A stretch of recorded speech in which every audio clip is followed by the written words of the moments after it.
ito na yung part 3 sa paggawa natin ng partition. So, nalagyan na natin siya ng mga base. So, bubuuin na natin yung framing niya. Ayan.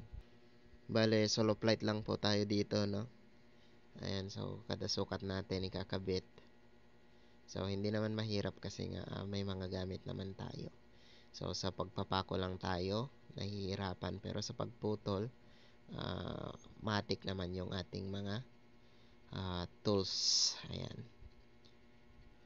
So, dito gamit natin yung ating miter saw. So, ito, double purpose naman to. Pwede to sa kahoy, pwede rin to sa aluminum. Ayan. So, mas better kung may mga ganito tayong kagamitan. So ayan, naglalagay na tayo ng mga verticals. So, yung spacing natin dito ay 2 feet. Kasi nga, yun yung nakaprogram. So, bali, hindi tayo yung nagplano nito or nag-estimate nito. Basta, tayo lang yung gumawa kasi nga, tayo yung available na gagawa. So, maglalagay din tayo ng door opening na 70. Ayan, 70 centimeters. Ayan, so napakadali lang naman gawin to. Sukat-sukat lang kasi nga nag-base na tayo sa mga pader. Bali, hindi na rin tayo nag-level kasi nga meron na tayong guide or base.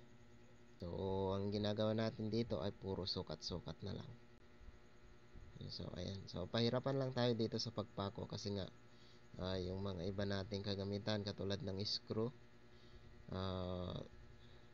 yung mga chargeable nating mga drill ay naiwan natin sa ating mga ibang trabaho.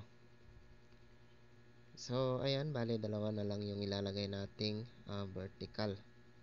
Ayan, magpuputol na lang tayo. So, sa mga nagtatanong pala, no, yung bili natin sa ating miter saw ay 9.5 po yan. So, napaka-useful naman po tong gamit na to. So, pagka carpentry works, aluminum works, pwedeng-pwede to. Napakadali lang gamitin. Kasi kung gagamit pa tayo ng mga lagari, ay nako, baka abutin tayo ng siyam-siyam. So, dito nga ay naglagay na naman tayo ng isang vertical. So, ayan, sukat-sukat na lang din yung ginagawa natin dito kasi nga nakahulog naman yung mga pader na base natin. So, dito nga pala to sa elementary school dito sa amin. So, kinapos tayo sa sukat ng ating 2x2 kaya nagdugtong tayo. Ayan, bali konti lang naman yung kulang, mga 4 inches lang.